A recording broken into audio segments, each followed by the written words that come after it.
Hello guys, आपका हमारे YouTube channel goodwill GS और इंग्लिश ज्ञान गंगा पर स्वागत है।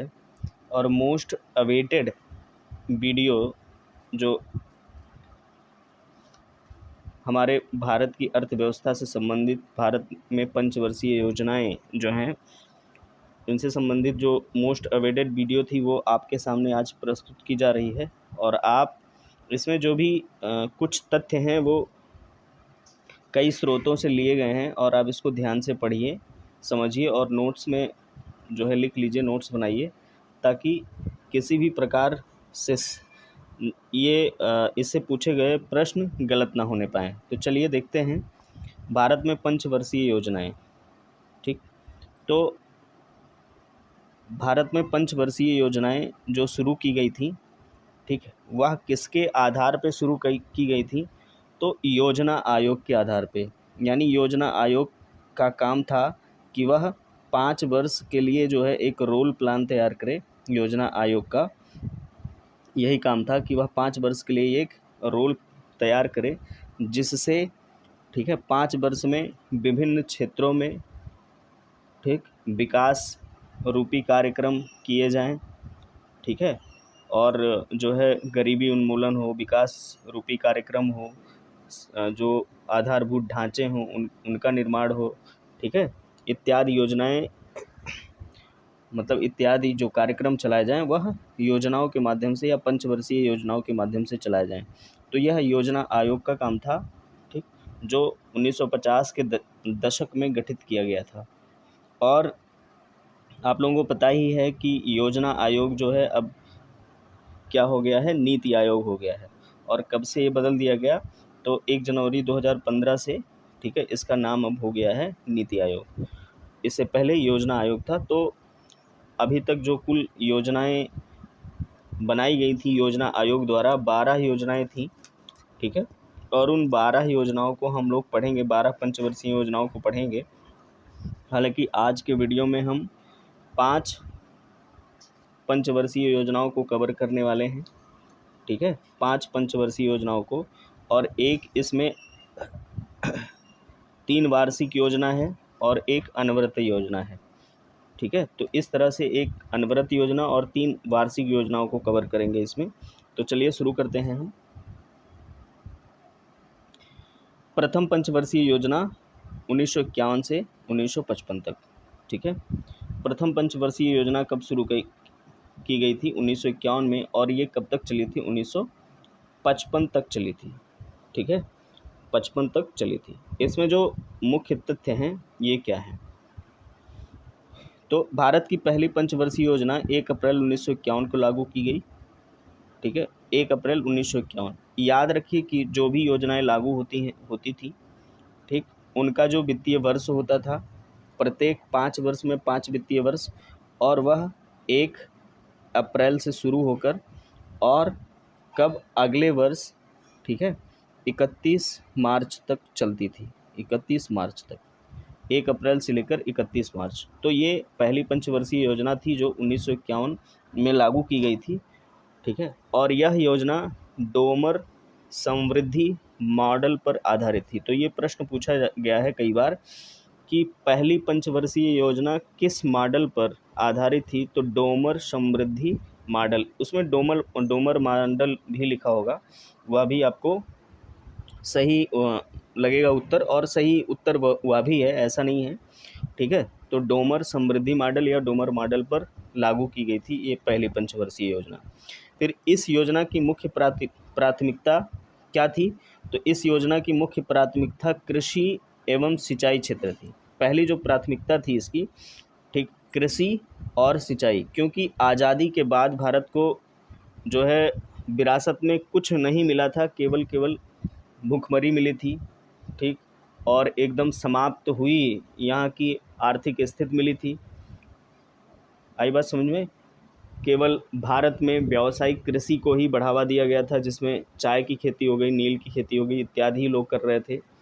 तो यहाँ पर एक तरह से ऐसा जीवन लोग जी रहे थे कि खाद्यान्न यहाँ पर पर्याप्त नहीं था और भूखमरी के कगार पर लोग थे, जो जीवन प्रत्याशा थी वह बहुत कम हो गई थी। 30 वर्ष 32 वर्ष जीवन प्रत्याशा हो गई थी। एक औसत जो है उम्र 30 से 32 वर्ष हो गई थी, जबकि अन्य देशों में 60 प्लस थी, कहीं कहीं 80 थी, तो बहुत कम हो गई थी।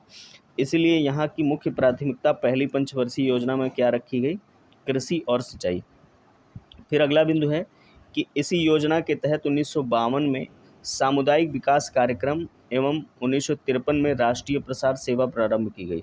सामुदायिक विकास कार्यक्रम का मतलब है सामूहिक रूप से एक समुदाय के लिए, गांव ग्रामीण समुदाय के लिए विकास चलाया गया और राष्ट्रीय प्रसार सेवा प्रारंभ की गई, मतलब जागरूकता अभियान एक प्रकार से फैलाया गया 1953 में। तो ये प्रश्न सीधा सीधा पूछा जाता है कि राष्ट्रीय प्रसार सेवा का आरंभ भारत में कब हुआ? तो 1953 में। और सामुदायिक विकास कार्यक्रम कब चलाया गया? तो 1952 में। ठीक, बहुत ज़्यादा डिटेल में हम नहीं जाएंगे क्योंकि तथ्य ही प्रस्तुत करना है आप लोगों के सामने। ठीक है, तो सामुदायिक विकास कार्यक्रम क्या था? तो विकास से संबंधित था। और राष्ट्रीय प्रसार सेवा क्या था? तो राष्ट्रीय प्रसार सेवा एक प्रकार से जो है राष्ट्र हित में किए गए कार्यों से संबंधित था, जो जागरूकता को लेकर था। चलिए आगे देखते हैं।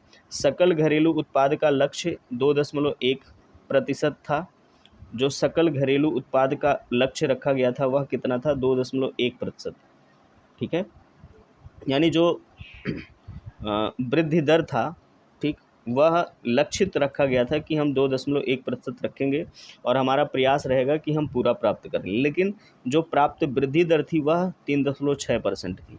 तो सीधी सी बात है कि जब देश को आज़ादी मिली तो बहुत सारे लोग अब स्वतंत्र रूप से चैन की सांस लेकर अपने कार्यों में लग गए और उन्होंने इतना मेहनत किया कि जो लक्ष्य रखा गया था उससे अधिक, ठीक है, उससे अधिक की प्राप्ति करी थी। लगभग 150% लक्ष्य की प्राप्ति हो गई थी उस समय। इस योजना के दौरान कई पंचवर्षीय योजनाएं, पंचवर्षीय लिखा हुआ है, आप इसको यहाँ पर पंचवर्षीय ना लिखकर नदी परियोजनाएं,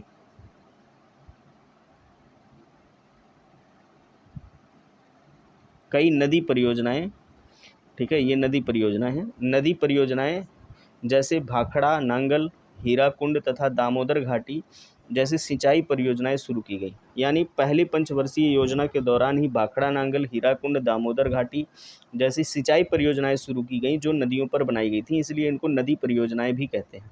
ठीक है, यहाँ पे पंचवर्षीय जो शब्द लिखा है आप उसको नदी परियोजनाएं कर लीजिएगा।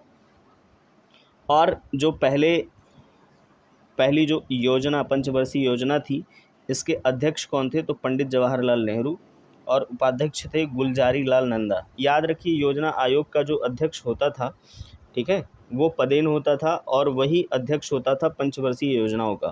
ठीक, और उपाध्यक्ष कौन थे? गुलजारी लाल नंदा थे। और आदर्श वाक्य क्या रखा गया था? तो आदर्श वाक्य रखा गया था कृषि का विकास, आदर्श वाक्य था। ठीक है, चलिए आगे देखते हैं। द्वितीय पंचवर्षीय योजना, हमारी जो द्वितीय पंचवर्षीय योजना है ये क्या कहती? तो जो द्वितीय पंचवर्षीय योजना थी इसकी शुरुआत 1956 में होती है। और कब शुरुआत होती है? तो वही है, समय वही है, ठीक है, हाँ, 1 अप्रैल, और 1961 तक चलती है ये। इस योजना का केंद्र बिंदु सार्वजनिक क्षेत्र का विकास और तेजी से औद्योगिकरण था। सार्वजनिक क्षेत्र का विकास का मतलब हो गया कि सरकारी तंत्र या सरकारी कंपनियों, सरकारी फैक्ट्रियां या सरकारी तंत्र को स्थापित करना ही सार्वजनिक क्षेत्र, ठीक है, पब्लिक सेक्टर को बढ़ावा देना था। ठीक, और तेजी से औद्योगिकरण था। यह योजना भारतीय सांख्यिकीविद प्रशांत चंद्र महालनोबिस, ये याद रखना है, इनको पीसी महालनोबिस भी कहा जाता है, पीसी महालनोबिस। प्रशांत चंद्र ना लिखकर पीसी महालनोबिस लिखा रहेगा आपके एग्जाम में, ठीक है, महालनोबिस।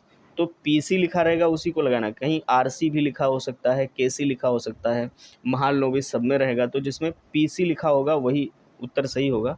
या तो महालनोबिस लिखा होगा, केवल महालनोबिस लिखा होगा, ठीक है, तो वो उत्तर सही होगा। हो सकता है डोमर मॉडल लिखा हो सकता है जो है नारीमन मॉडल लिखा हो, यानी कई नाम आ सकते हैं, तो उसमें जो पीसी महालनोबिस होगा वही सही होगा, या महालनोबिस लिखा होगा। तो इन्हीं के मॉडल पर आधारित थी पीसी महालनोबिस। ठीक, ये इन्होंने जो है आर्थिक विकास मॉडल प्रस्तुत किया था, और जिसे क्या कहा गया, महालनोबिस आर्थिक विकास मॉडल, और इसी पर आधारित थी। फिर इसी योजना के अंतर्गत भारत में इस्पात संयंत्रों, तो भारत में जो इस्पात संयंत्र लगाए गए, ठीक है, वह द्वितीय पंचवर्षीय योजना के अंतर्गत लगाए गए या द्वितीय पंचवर्षीय योजना के समय में लगाए गए। और कौन से थे, तो राउरकेला उड़ीसा में स्थापित किया गया, भिलाई संयंत्र, ठीक है, भिलाई संयंत्र छत्तीसगढ़ में, और दुर्गापुर संयंत्र पश्चिम बंगाल में स्थापित की गई, ठीक, की स्थापना की गई पश्चिम बंगाल में। अब ये देख लेते हैं कि यहाँ पर एक चीज़ और इम्पॉर्टेंट हो जाता है, क्योंकि परीक्षा में जब भी इन संयंत्रों को पूछा गया है तो ज़रूरी नहीं है कहाँ है स्थित है, या किस योजना के तहत या किस पंचवर्षीय योजना के तहत इसकी स्थापना की गई, केवल यही पूछा जाए। यह भी पूछ लेता है कि हाँ, किसके सहयोग से इसकी स्थापना की गई। तो जैसे राउरकेला है, तो राउरकेला इस्पात संयंत्र की स्थापना उड़ीसा में पश्चिमी जर्मनी की मदद से स्थापित की गई थी, पश्चिमी जर्मनी की मदद से, ठीक है। वर्ष इम्पॉर्टेंट नहीं है, वर्ष आप जो है 1956 से और 61 के बीच में ही याद रखेंगे। और दुर्गापुर इस्पात संयंत्र, दूसरा दुर्गापुर इस्पात संयंत्र पश्चिम बंगाल में है, और ये ब्रिटेन के सहयोग से स्थापित की गई, तो इसमें ब्रिटेन का नाम याद रखना है।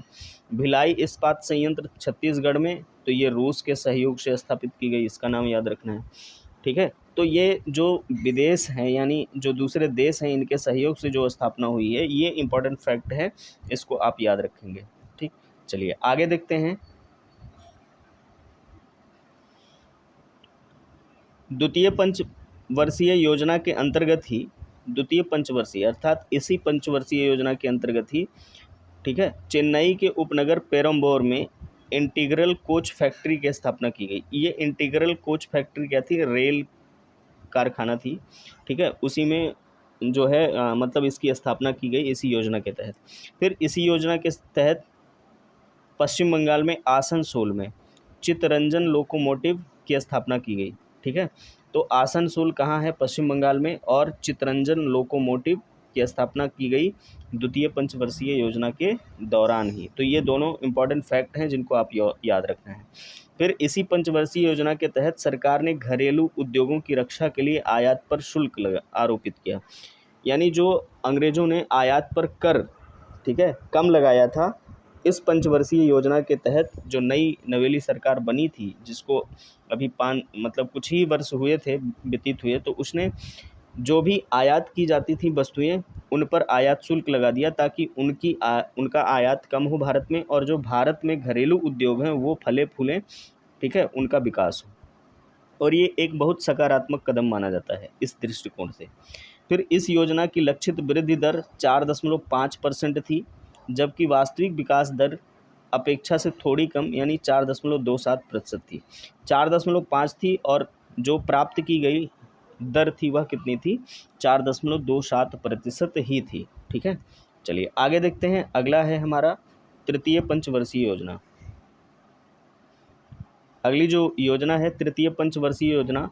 तृतीय पंचवर्षीय योजना की शुरुआत होती है 1961 में, और चलती है कब, 1966। ये वर्ष याद रखना है, तृतीय पंचवर्षीय योजना कब से कब तक चली, ठीक है। तो तृतीय पंचवर्षीय योजना यह जो है पूरी नहीं हो पाई, मतलब यह सफल योजना नहीं कही जाती है।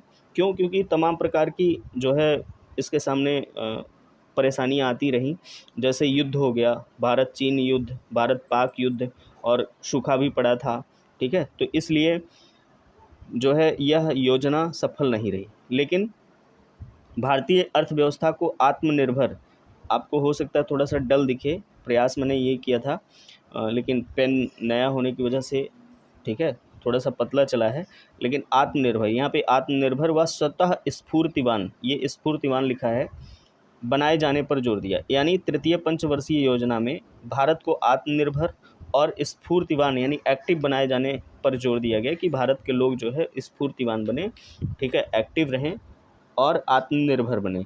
कृषि और गेहूं के उत्पादन में सुधार पर ध्यान केंद्रित किया गया, ठीक।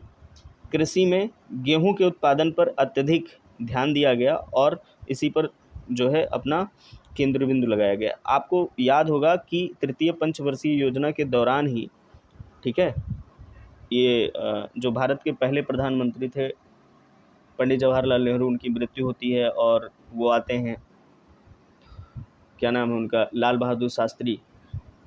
बहादुर शास्त्री आते हैं, प्रधानमंत्री बनते हैं और उन्होंने पूरे देश को जो है संबोधित किया। संबोधित करते हुए कहा कि हमारे देश के लोग चाहें तो पूरे विश्व को मतलब अनाज सप्लाई कर सकते हैं, पूरे विश्व को खाद्यान्न उपलब्ध करा सकते हैं। और उनके इस संबोधन, यानी उनके इस प्रकार के संबोधन का जो इम्पैक्ट था, प्रभाव था, भारतीयों पर बहुत ज़्यादा पड़ा। और भारत ने उस समय, आप ये समझ सकते हैं कि एक टाइम भोजन कम कर दिया था, ठीक है, और फिर अपने कृषि कार्यों में जुट गए थे, जिससे ये लोग, मतलब भारत के लोग, अपने कृषि कार्यों में जुटने की वजह से आगे आने वाले वर्षों में, ठीक, एक अच्छा ग्रो कर पाए कृषि के क्षेत्र में। तो सबसे ज़्यादा ध्यान दिया गया था गेहूं उत्पादन में, और अमेरिका उस समय सप्लायर था गेहूं का भारत को, और वह जो मतलब ऐसे गेहूं भारत में भेजता था जो जानवरों को पचाने में, खाकर पचाने में दिक्कत होती थी, और वह भारत के लोगों को खाने के लिए भेजा गया था। उसमें ग्लूटीन की मात्रा ज़्यादा थी, जिससे कैंसर बढ़ने की संभावना ज़्यादा होती थी। तो फिर उसके बाद राज्यों को विकास संबंधी उत्तरदायित्व सौंपे गए, जैसे कि माध्यमिक और उच्च शिक्षा का दायित्व। तो याद रखिएगा, यह भी एक तथ्य है कि किस पंचवर्षीय योजना के अंतर्गत राज्यों को माध्यमिक शिक्षा और उच्च शिक्षा का दायित्व सौंपा गया। ठीक है, प्राथमिक शिक्षा तो राज्यों के अंतर्गत ही थी, ठीक, लेकिन तृतीय पंचवर्षीय योजना के दौरान केंद्र से राज्य को माध्यमिक शिक्षा दे दिया गया और उच्च शिक्षा का दायित्व भी सौंप दिया गया। यह राज्य सूची का विषय है। फिर योजना में रुपए को अवमूल्यित किया गया, यानी पहली बार इस योजना के अंतर्गत रुपए को अवमूल्यित किया। अवमूल्यन का मतलब होता है कि रुपए को जो है डॉलर के मुकाबले कमज़ोर किया गया, ठीक है, अवमूल्यित किया गया।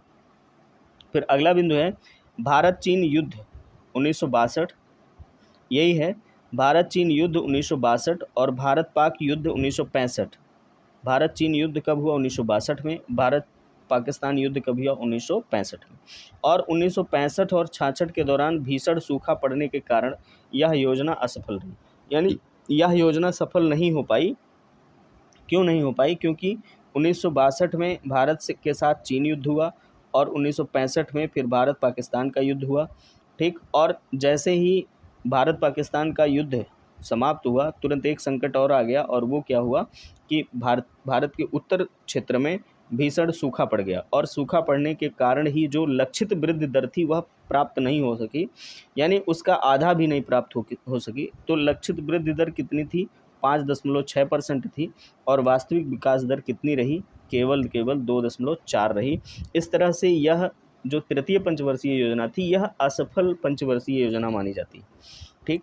और इसी दौरान 1964 ईस्वी में रूस की सहायता से बोकारो, झारखंड में, ठीक है, Bokaro iron and steel industry की स्थापना की गई। तो याद रखना है इसको कि Bokaro iron and steel industry की स्थापना किसकी सहायता से की गई? तो रूस की सहायता से 1964 ईस्वी में की गई, ठीक। फिर अगला है 1964 ईस्वी में यूनियन ट्रस्ट ऑफ इंडिया। 1964 ईस्वी में यूनियन ट्रस्ट ऑफ इंडिया की स्थापना की गई, यूटीआई की।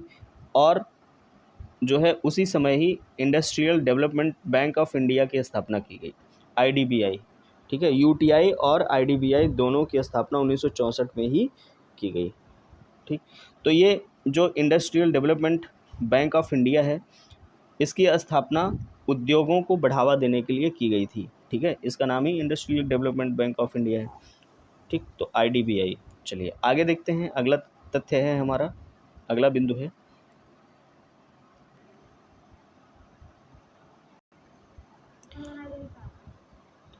है हमारा 1965 में भारतीय खाद्य निगम एफसीआई तथा कृषि कीमत आयोग एपीसी की स्थापना की गई। तो भारतीय खाद्य निगम एफसीआई का फुल फॉर्म होता है फूड कॉरपोरेशन ऑफ इंडिया, और कृषि कीमत आयोग का होता है agricultural product commission, agricultural price commission, ठीक है, की स्थापना की गई 1965 में। पहली, दूसरी तथा तीसरी पंचवर्षीय योजना में सरकार ने ट्रिकल डाउन थियरी का अनुसरण किया था। ये आपको याद रखना है, ट्रिकल डाउन थियरी पहली, दूसरी तथा तीसरी पंचवर्षीय योजना में सरकार ने इस थियरी का अनुसरण किया था, ठीक है। फिर जो है सरकार द्वारा क्या चलाई जाती है, 3 वार्षिक योजनाएं चलाई जाती हैं। 3 वार्षिक योजनाओं को चलाने का कारण क्या था, तो 3 वार्षिक योजनाएं जो चलाई गई थी इसका मुख्य कारण यही था कि 1965-66 में जो ये दुर्भिक्ष पड़ा था, सूखा पड़ा था, जिसकी वजह से उत्तर भारत में कृषि संबंधित कार्य पूरी तरह से ठप पड़ गए थे और जो है जो लक्ष्य रखा गया था वृद्धि दर का उसको प्राप्त नहीं किया जा सका, ठीक है। तो इसलिए सरकार ने सोचा कि हम एक एक वर्ष योजनाओं को लगाते हैं और एक एक वर्ष लगाकर जो है उस लक्ष्य को प्राप्त करने का प्रयास करते हैं। तो इसीलिए 3 वार्षिक योजनाएं 1966 से 1969 के मध्य चलाई गई, 1966 से 1969 के मध्य। और भारत में इस अवधि को जो है 1966 से 1969 को, यानी 1 अप्रैल 1966 से 31 मार्च 1969 की इस अवधि को क्या कहा जाता है, योजना अवकाश, प्लान हॉलिडे की संज्ञा दी जाती है। फिर 1966-67 के दौरान भारत में हरित क्रांति की शुरुआत की जाती है। 1966-67 के दौरान भारत में हरित क्रांति की शुरुआत की जाती है। और जो भारत में हरित क्रांति की शुरुआत करने वाले थे, प्रणेता थे भारत में हरित क्रांति की शुरुआत करने वाले, वो कौन थे, एम.एस. स्वामीनाथन। एम.एस. स्वामीनाथन याद रखना है, एम.एस. की जगह एस.एस. स्वामीनाथन भी पूछा गया है, तो याद रखना है, ठीक है। तो 1960 के दशक में एक व्यक्ति हुए थे नॉर्मन बोरलॉग। नॉर्मन बोरलॉग कृषि से संबंधित वैज्ञानिक थे और इन्होंने, ठीक है, पूरे विश्व में हरित क्रांति का प्रयास किया था, इसीलिए इन्हें विश्व में हरित क्रांति के जनक के रूप में जाना जाता है। और वर्ष 1970 में बोरलॉग को, यानी नॉर्मन बोरलॉग को उच्च उपज देने वाली किस्मों को विकसित करने के लिए नोबेल शांति पुरस्कार से नवाजा गया था। यानी इन्हें 1970 में नोबेल शांति पुरस्कार दिया गया क्योंकि इन्होंने उच्च उपज वाली किस्मों को बनाया था, ठीक है, यानी high yielding varieties of crops को बनाया था, HYVS। फिर अगला बिंदु है हमारा, ये जो लिखा हुआ है HYVS, यही है हाई यील्डिंग वैरायटीज़, उच्च उपज देने वाली किस्में, ठीक है। तो चलिए आगे देखते हैं। चौथी पंचवर्षीय योजना। तो चौथी पंचवर्षीय योजना 1969 से 1974 तक चलाई गई थी, यानी 5 साल तक। तो इस पंचवर्षीय योजना का मुख्य उद्देश्य स्थिरता के साथ आर्थिक विकास और आत्मनिर्भरता की अधिकाधिक प्राप्ति था, ठीक है। तो स्थिरता के साथ आर्थिक विकास, यानी जो आर्थिक विकास हो वो स्थिर बना रहे, ठीक, और जो भारतीय जनता है अधिक से अधिक प्रयास करे कि वह आत्मनिर्भर बने। तो यह उद्देश्य था इस योजना का। और यह योजना तत्कालीन योजना आयोग के अध्यक्ष नहीं, ये उपाध्यक्ष लिखा हुआ है, उपाध्यक्ष DR गाडगिल के द्वारा तैयार की गई योजना पर आधारित थी। योजना आयोग के जो उस समय उपाध्यक्ष थे DR गाडगिल, उन्होंने एक योजना तैयार की थी जिनको गाडगिल योजना या गाडगिल मॉडल कहा जाता है, लागू किया गया। इस समय भारत की जो प्रधानमंत्री थी वो इंदिरा गांधी थी। तो यह भी याद रखना है, बहुत आपको याद ही होगा, ठीक है, तो बहुत ज़्यादा दिक्कत नहीं है, आप याद कर लेंगे इसको। फिर उसके बाद जुलाई 1969 में 14 वाणिज्यिक बैंकों का राष्ट्रीयकरण किया गया था। अब इन 14 वाणिज्यिक बैंकों को याद करना भी ज़रूरी है क्योंकि ये पूछा जाता है निम्नलिखित में से कौन सा बैंक ऐसा था जो जुलाई 1969 में जिसका राष्ट्रीयकरण नहीं किया गया था, जैसे SBI हो गया, ठीक है। तो हाँ, SBI का 1969 में राष्ट्रीयकरण नहीं किया गया था और पहले किया गया था। तो इलाहाबाद बैंक, ये कौन कौन से बैंक थे, Allahabad bank, bank of Baroda, bank of India, bank of Maharashtra, central bank of India, Canara bank, देना बैंक, इंडियन बैंक, ठीक है, हाँ, Indian overseas bank, Punjab national bank, syndicate bank, UCO bank, United bank of India तथा यूनियन बैंक। ये कुल 14 bank थे। और मतलब श्रीमती इंदिरा गांधी ने इन 14 बैंकों को राष्ट्रीय प्राइवेटीकृत कर दिया था, अर्थात इनको जो है प्राइवेट से ले आकर सरकारी तंत्र में शामिल कर लिया था। ठीक है, पब्लिक बैंक बना दिया था, इनको राष्ट्रीयकरण कर दिया था। फिर अगला है 1974 में भारत द्वारा भूमिगत नाभिकीय परीक्षण किया गया था। 1974 में यानी चौथी पंचवर्षीय योजना के दौरान ही भारत सरकार ने, ठीक है, राजस्थान के पोखरण में, कहाँ पर, राजस्थान के पोखरण में, ठीक, 18 मई 1974 को स्माइलिंग बुद्धा नाम से एक नाभिकीय परीक्षण किया, भूमिगत नाभिकीय परीक्षण किया था, और यह परीक्षण जो है असफल रहा था, सफल नहीं रहा था। फिर अटल बिहारी वाजपेयी सरकार ने 11 मई 1998 को, ठीक, दूसरा परमाणु परीक्षण किया, और वही उसी स्थान पर किया, ठीक है, वहीं पर किया पोखरण में, और जो कि सफल रहा, और उसको नाम दिया गया ऑपरेशन शक्ति। क्या नाम दिया गया? ऑपरेशन शक्ति। ठीक, फिर चौथी पंचवर्षीय योजना से लियोनटिफ के आगत निर्गत प्रणाली लागू की गई। लियोनटिफ महोदय ने आगत निर्गत प्रणाली जो है मॉडल बनाया था, और उस मॉडल को चौथी पंचवर्षीय योजना में लागू की गई। ठीक है, लागू की गई थी। फिर 1973-74 में सूखा संभावित क्षेत्र कार्यक्रम की शुरुआत की गई। ठीक, सूखा संभावित क्षेत्र यानी यूएनडीपी की शुरुआत की गई थी 1973-74 में, यानी संभावना जहाँ पर बनती है कि हाँ यहाँ पर सूखा पड़ सकता है, ठीक है, तो उसकी शुरुआत कब की गई थी? 1973-74 में। फिर चौथी पंचवर्षीय योजना में जो लक्ष्य वृद्धि दर निर्धारित था वह कितना था? 5.6, लेकिन वास्तविक वृद्धि दर 3.3 थी, यानी यह भी सफल नहीं रही। ठीक है, कुछ हद तक सफल रही, बाकी सफल नहीं हुई। और इसी समय परिवार नियोजन कार्यक्रम लागू किया गया था पूरे भारत में। ठीक, चौथी पंचवर्षीय योजना के दौरान ही परिवार नियोजन कार्यक्रम लागू किया गया। फिर अगली हमारी योजना है पाँचवीं पंचवर्षीय योजना। ठीक, पाँचवीं पंचवर्षीय योजना क्या कह रही है? इस योजना का मुख्य उद्देश्य क्या था? रोजगार, गरीबी उन्मूलन, न्याय तथा आत्मनिर्भरता थी। ठीक है, अब देखो, रोजगार प्राप्त करना या रोजगार देना, गरीबी उन्मूलन यानी गरीबी को मिटाना, न्याय निर्णय यानी आर्थिक, सामाजिक और जो राजनीतिक न्याय है उसको, और भारत की जनता क्या बने? आत्मनिर्भर बने, वह भी शामिल किया गया था इस योजना में, पाँचवीं पंचवर्षीय योजना। तो पहली बात, ये चारों में से, ठीक है, कोई एक दूसरा बदल कर दे देगा और कहेगा कि निम्नलिखित में से पाँचवीं पंचवर्षीय योजना का उद्देश्य नहीं था, तो आप जो है अगर याद रखेंगे इसको तो पता चल जाएगा, आप कर ले जाएंगे। फिर यह योजना किसके मॉडल पर आधारित थी? तो डीपी धर मॉडल पर आधारित थी। ठीक है, डीपी धर मॉडल के आधार पर तैयार की गई थी और उसी पर आधारित थी। और जनता सरकार जब आती है, ठीक है, जनता सरकार जब आती है 1978 में, तो 1978 में जनता सरकार जब आती है तो पाँचवीं पंचवर्षीय योजना को बंद कर दिया जाता है। पाँचवीं पंचवर्षीय योजना को बंद करके एक दूसरी पंचवर्षीय योजना शुरू की जाती है, जिसको छठवीं पंचवर्षीय योजना कहा गया। लेकिन वह छठवीं पंचवर्षीय योजना 1980 तक ही चल पाती है। ठीक है,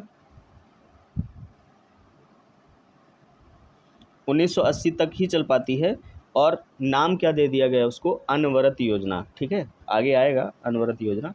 तो हाँ, जनता सरकार ने पाँचवीं पंचवर्षीय योजना को एक वर्ष पहले ही बंद कर दिया था। 1974 में न्यूनतम आवश्यकता कार्यक्रम की शुरुआत की गई थी। न्यूनतम आवश्यकता कार्यक्रम की शुरुआत की गई थी 1974 में।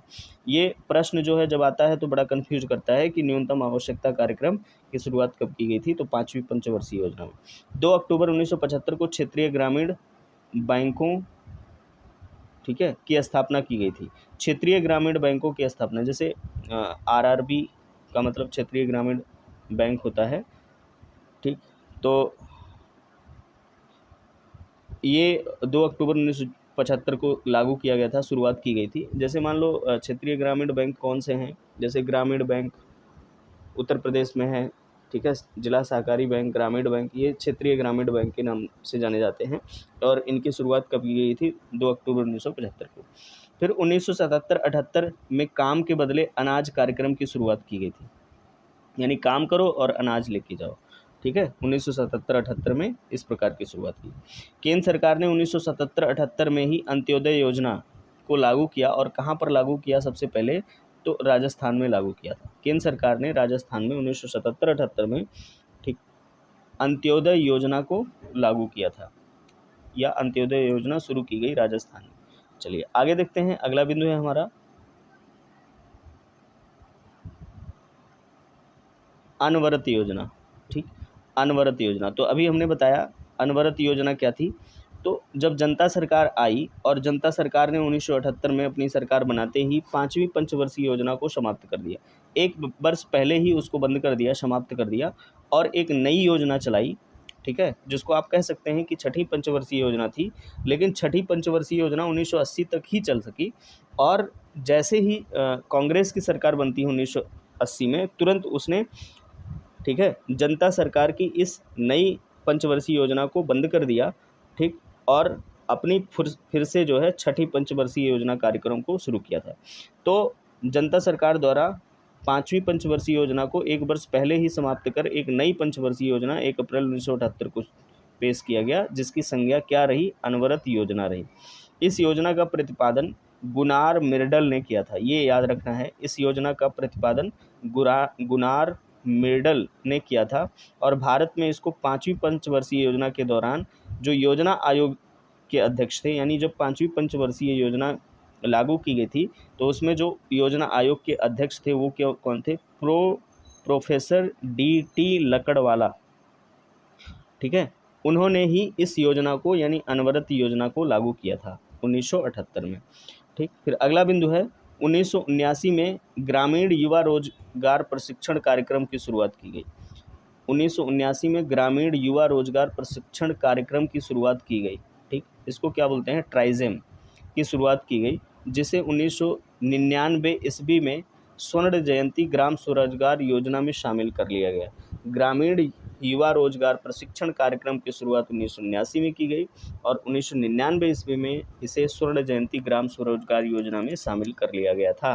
ठीक, तो ये थी हमारी आज की क्लास, जिसमें हमने पंचवर्षीय योजनाओं को पढ़ा और 5 पंचवर्षीय योजनाओं को पढ़ा, और उसी में 2 और योजनाओं को पढ़ा जिन्हें हम, ठीक है, क्या कहते हैं, एक 3 वर्षीय योजना या 3 वार्षिक योजनाएं तथा एक अनवरत योजनाओं को पढ़ लिया।